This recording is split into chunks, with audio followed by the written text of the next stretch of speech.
satu daripada rangka kerja, rangka usaha untuk kita fikir sama-sama. Saya ni tuan-tuan kalau diberi amanah untuk memberi fikir, memang seringkali saya akan titik beratkan tentang persiapan mati. Itu je yang saya titik beratkan. Kerana yang dipanggil mati ini, dia ni memutus segala nikmat, dia memancung. Maka malaikat yang ditugaskan untuk mengambil nyawa ni, nama dia itu malaikat Israel. Bukan Israel Bani Israel. Yang jahat tu Zionis. Ini malaikat Israel. Maka malaikat Israel ini dia satu ketika diwawancara. Dalam kau ni pengalaman kau ditugaskan oleh Allah Ta'ala mengambil nyawa, ada tak insiden tertentu yang kau ni ada merasakan sesuatu? Maka kata malaikat ni adalah dua perkara yang apabila Allah Ta'ala perintahkan untuk aku cabut nyawa, dan kau disuruh cabut nyawa ya. Tapi kerana itu perintah Allah, dia laksanakanlah. Maka siapa yang pertama sekali insiden yang dirasa terasa hati itu, apabila satu orang bayi bersama dengan ibunya terapung-apung di laut. Kemudian Allah Ta'ala perintahkan cabut nyawa ibu. Maka Allah Ta'ala, kerana itu perintah Allah, dicabut. Maka yang kedua ni tuan-tuan, ini kisah Quran, dia kisah Kutik Iram. Biasa dengar tak Kutik Iram? Syahadat dengan syidat, biasa dengar tak cerita ni? Sebab kadang-kadang kalau orang yang tak biasa mendengar cerita, kita bila cerita tentang Ashabul Ukhdud, Ashabul Ras kan, dia akan tanya balik, kau ni cerita apa ni? Kau bawa ajaran baru ke? Wah, ni cerita Al-Quran. Kita cuma hanya sering kali cerita tentang Ashabul Kahfi, itu selalu sangat. Tapi bila kita cerita Ashabul Ukhdud, dah kita dah tak tahu ceritanya. Wah, itu cerita Al-Quran. Maka tuan-tuan, apa itu cerita Iram ni? Kotak Iram. Kotak Iram ni pernah ditemui oleh satu orang kabilah ketika pemerintahan Harun al-Rashid. Ditengok kotak ni, tetapi hanya sekali itu diketemukan. Bila disusuli oleh khalifah, benda tu dah tak ada. Macam mana boleh terjadinya kotak Iram ni? Maka di mana Nabi itu diurus, tidak ada spesifik tentang yang dipanggil syahid dengan sidat ni. Tidak spesifik. Hanya saja dia ini merupakan satu orang yang bila diceritakan dalam syurga itu adanya sungai yang berdasarkan daripada perak. Pantainya berbutirkan permata. Pokoknya daripada emas, dahannya daripada perak. Maka buah-buahnya daripada berlian dan zabarjad. Maka wanita-wanita yang menghiasi melayan itu adalah begitu cantik bidadari. Dia dengar, jadi pembesar raja ni, raja syidat dengan syidat tu raja. Dia dengar saja, dengar dia punya kecantikan syurga. Akhirnya dia memerintahkan pembesarnya, cuba engkau cari tempat yang sesuai sebagaimana yang ditekan oleh Nabi. Maka dia cari tempat tu, dia kata inilah tempat yang cantik ni. Maka Sadiq dengan syidat ni membuat syurga selama mana? 200 tahun. Apa yang digambarkan oleh Nabi ni tadi, dalam syurga itu adanya sungai susu, sungai arak, sungai madu, dibuat.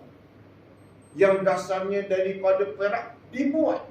Dalam syurga adanya yang dipanggil wildan. Tuan-tuan wildan tahu ya? Bidadari biasa tahu, tapi wildan ni tak tahu. Bidadari wanita cantik. Wildan ini adalah lelaki yang kacak. Disiapkan.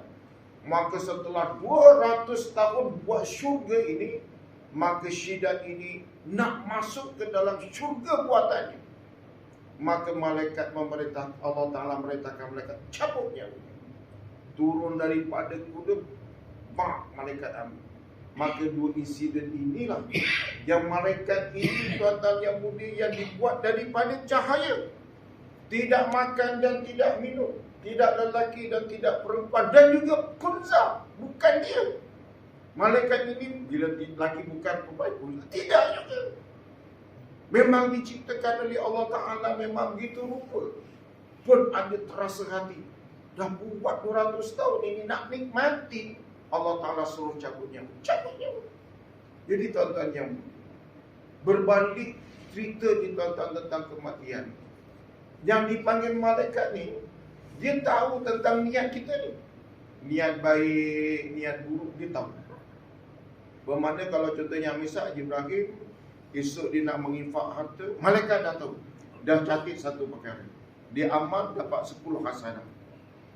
Kalau dia buat seorang tu, dia nak buat amal jahat, maka dia, malaikat dapat kesan dia ni mempunyai niat yang buruk. Orang sini tahu tak bahasa ngerundu? Tahu tak ngerundu? Kan orang jangka ni ngerundu ni dia dah satu istilah. Wis kon dike, oh rengar kok. Gitu. Ngerundu ni dia ni kalau jauh sana dia ada dua maksud tau. Dia curi durian, dia bukan curi. Dia tak panggil nyolong.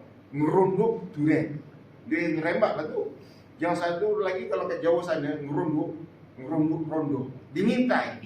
Dia istilah dia Jawa, Jawa sana lah. Jawa sini dan juga dia bahasa sini dia panggil duit rong ece. Betul? Rong ece, telung ece kan. Sana dia tak main ece. 10 sen, 20 sen je. Kalau Kedah dia kupang. Jadi berbalik bila kata dia, aku ni seorang rondo-rondo. Malaikat tu tahu. Macam mana malaikat dia boleh tahu? Kerana nafas yang keluar daripada hembusan kita. Kalau sekiranya nafas ni tadi dia berbau harum, orang itu mempunyai niat yang buruk. Tetapi bila dia tu menafas, dia tu berbau busuk, maka dia mempunyai niat yang buruk. Malaikat tu. Maka namun yang dipanggil mati ni tuan-tuan, malaikat pun tak tahu. Malaikat tak tahu. Maka tuan-tuan nak jadi cerita diri kita. Adakah kita waktu mati kita ni waktu siang? Adakah waktu malam? Adakah kita waktu mati kita waktu pagi? Adakah kita waktu mati kita waktu petang? Nobody knows. Kita tak tahu. Akhir kita ni tuan-tuan, dia ada yang dipanggil dua keadaan. Mati kita dalam keadaan fizikal kita macam mana, dan rohaniat kita macam mana. Fizikal kita kematian akhirnya macam mana maksudnya tu? Adakah mati kita ni dalam keadaan kita lemas? Fizikal kita mati. Kenapa ya sebab biaya mati? Langgaran. Kenapa ya sebab biaya mati? Telan mari Cameron Highland tanai runtuh kenduaan tanah. Itu akhirnya fizikal.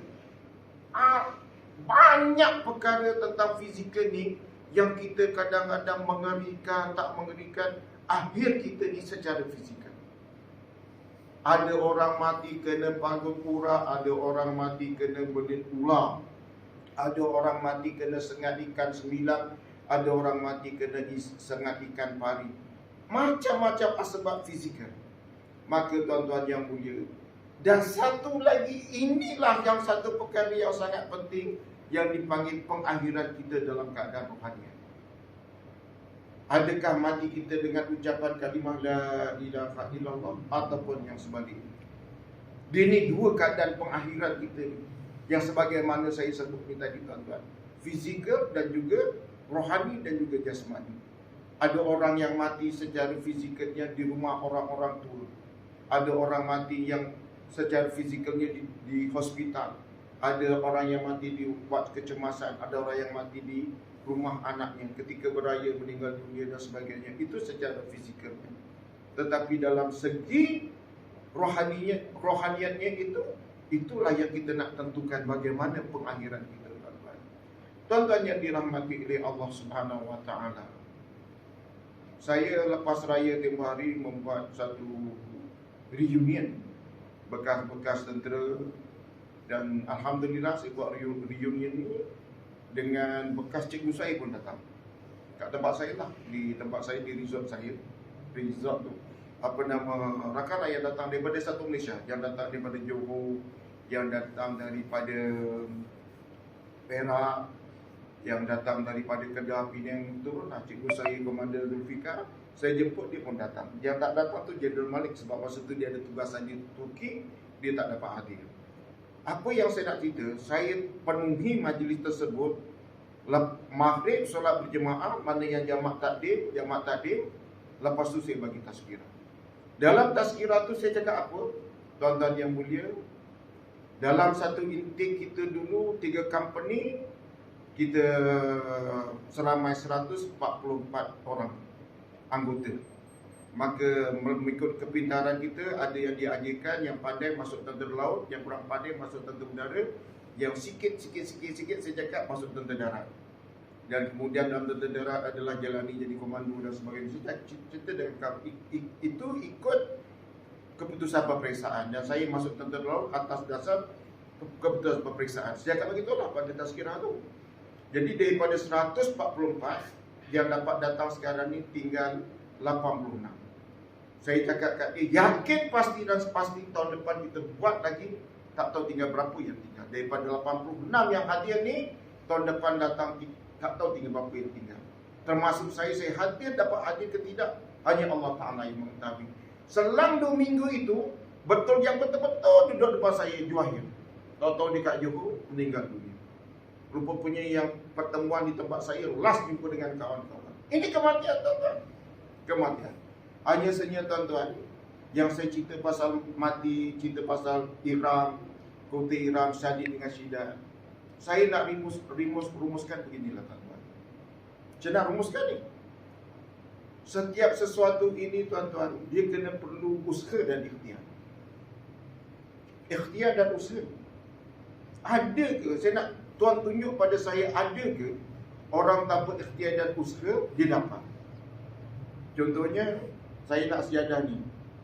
Ya Allah, bagilah sejadah yang gambar Hajaratul Aswad. Zam-zam ala kazam, jeng. Ada ke? Ada ke macam tu? Tunjuk pada saya. Tunjuk pada saya yang seseorang itu nakkan sesuatu dengan hanya berkata-kata tanpa usaha. Tunjuk pada saya. Kopiah tuan-tuan ni semua bagian kopiah. Adakah benda ini tuan dapat daripada langit? Semua dengan ikhtiar dan usaha. Beli kat Sri Betaling, duit tu ikhtiar. RM15. Tak boleh ke bayar keluar RM1? RM15 lah kata dia. Tahulah RM15 tak boleh kurang. Tak apalah RM13. Ikhtiar. Ada ke saya nak kopiah?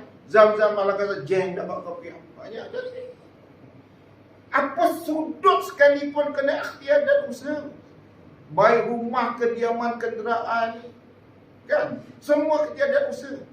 Nak syurga, nak macam tu je. Ya Allah, aku nak mati dalam iman lah, mati dalam hari Jumaat dalam keadaan sujud. Banyak cantik. Tanpa ikhtiar dan usaha boleh dapat.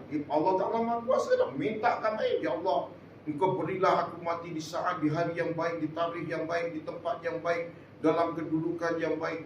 Matikanlah aku dalam keadaan aku dicemburui. Jadikanlah kematian aku menjadi bualan orang-orang bau kematiannya dalam keadaan kematian yang begitu cantik. Apa yang engkau doa? Betul lah kau doa tu betul. Tapi tanpa ikhtiar dan usaha boleh dapat ke? Allah pandang segala macam tu. Tuan-tuan yang mulia, anak saya kahwinkan, saya pun tak pernah mimpi lah saya kahwinkan anak. 2 orang sekali.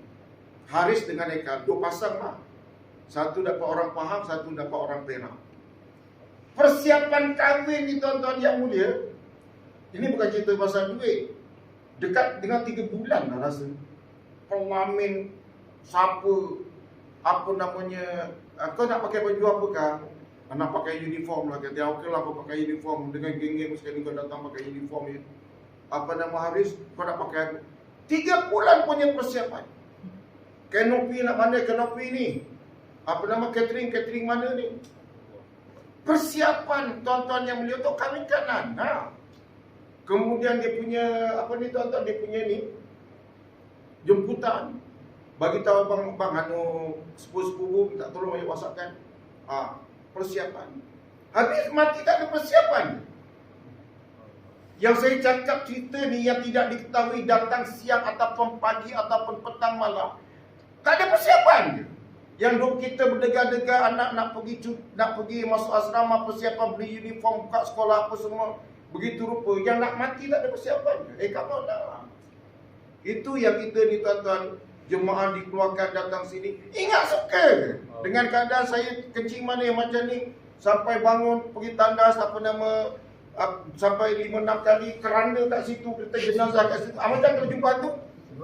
Tetapi kena tempuh kerana ikhtiar ni. Ya Allah, mudah-mudahan dengan aku membuat usaha begini ni, bercakap tentang kalimah la ilaha illallah, aku mati dengan kalimah la ilaha illallah.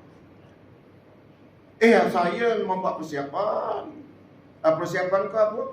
Tu, cangkul aku dah hasap untuk gali kubur, aku dah siap. Kain batik lepas untuk tutup jenazah aku. Bagi anak-anak jangan susah, gunting semua, kain kapan aku dah ready. Okey lah. Tapi adakah itu dia punya persiapannya? Adakah itu persiapannya? Tuan-tuan yang mulia, ketika ini, saat ini tuan-tuan, bila adanya cebiran kan orang terhadap agama, kita akan main marah.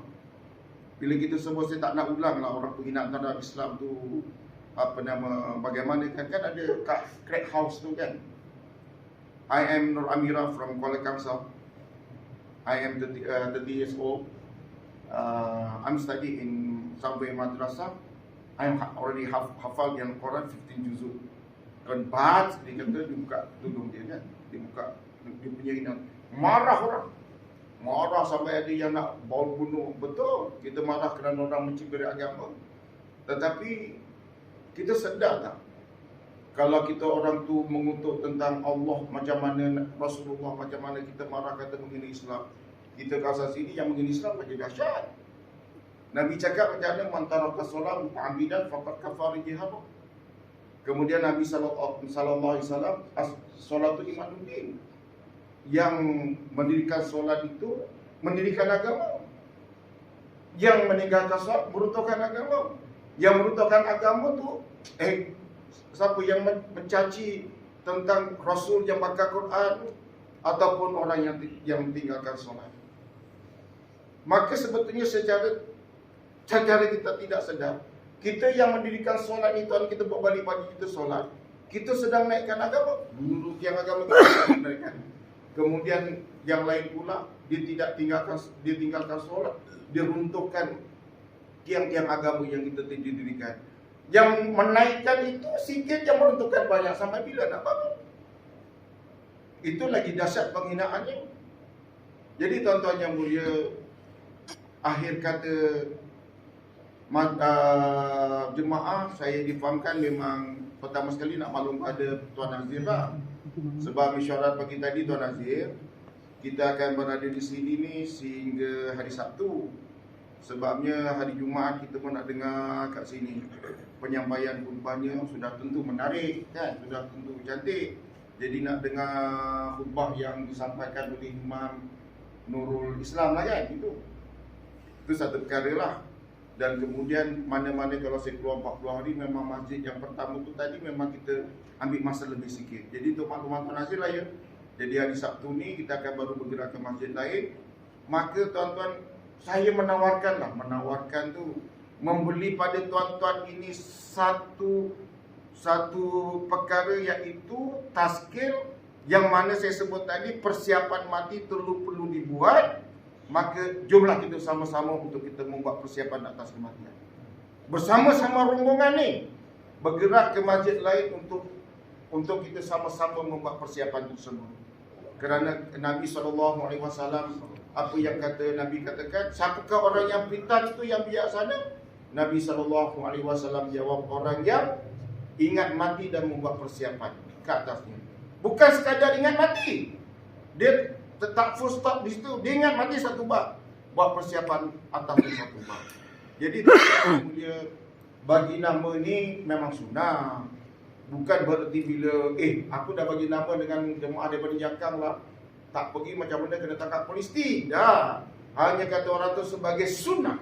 Adanya azam yang baik untuk turut serta berkorban harta dan agama untuk membina iman, persiapan mati, dan untuk membina agama dengan mengajak orang lain sama-sama mendirikan solat. Jadi insya-Allah tuan-tuan kita insya-Allah.